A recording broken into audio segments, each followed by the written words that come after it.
নতুন করে স্বাধীন হয়েছে, রক্তাক্ত বিপ্লব সাধিত হয়েছে। সারা পৃথিবীতে কোন স্বৈরাচারের পতন, কোন ফ্যাসিবাদীর পতন সভ্য দুনিয়ার ইতিহাসে স্বাভাবিক হয়নি। নির্মম হয়েছে, নিষ্ঠুর ভাবে পতন হয়েছে। সেই একই উদাহরণ বাংলাদেশে আবার সৃষ্টি হয়েছে। আমি আমার বহু বছর আগের থেকে বক্তৃতা বিবৃতিতে বলতাম, ইতিহাস থেকে শিক্ষা আমরা কেউই নেই না। এদেশে শেখ মুজিবের পতন হয়েছে, তখন তার দলের লোকেরা বলেছিল ফেরাউনের পতন হয়েছে। এইবার ফ্যাসিবাদ শেখ হাসিনার পতন হয়েছে। বিদেশ থেকে আমার প্রথম অনুভূতি ছিল এই দেশ ফেরাউন মুক্ত হয়েছে। পৃথিবীর দেশে দেশে স্বৈরাচারের পতন হয়, ফ্যাসিবাদের পতন হয়, মানুষ মুক্তি পায়।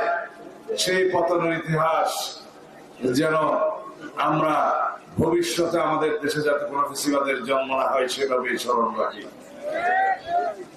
যদি বাংলাদেশে গণহত্যার পরে শেখ হাসিনা এবং আওয়ামী লীগ আবার মানুষের সামনে রাজনীতি করতে আসে, সেটাকে আপনারা অনুমতি দিবেন? কোন গণহত্যাকারী বাংলাদেশে রাজনীতি করার অধিকার রাখে? তাহলে আপনারা সবাই রাজপথে আন্দোলনে থাকবেন, প্রতিবাদে থাকবেন, উচ্চকণ্ঠে থাকবেন। এদেশের মানুষের সামনে যেন কোনদিন কোন আওয়ামী বাকশালী শক্তি রাজনীতি করার সাহস না পায়। শত সহস্র শহীদের রক্তের অঙ্গীকার, শত সহস্র শহীদের রক্তের ডাক এই দেশে কোনদিন ফ্যাসিবাদী আওয়ামী শক্তি মাথা তুলে দাঁড়াতে পারবে না। 9 বছর নির্বাসনে ছিলাম। কিভাবে ছিলাম আমি জানি। 61 দিন মৃত্যু গুহায় ছিলাম।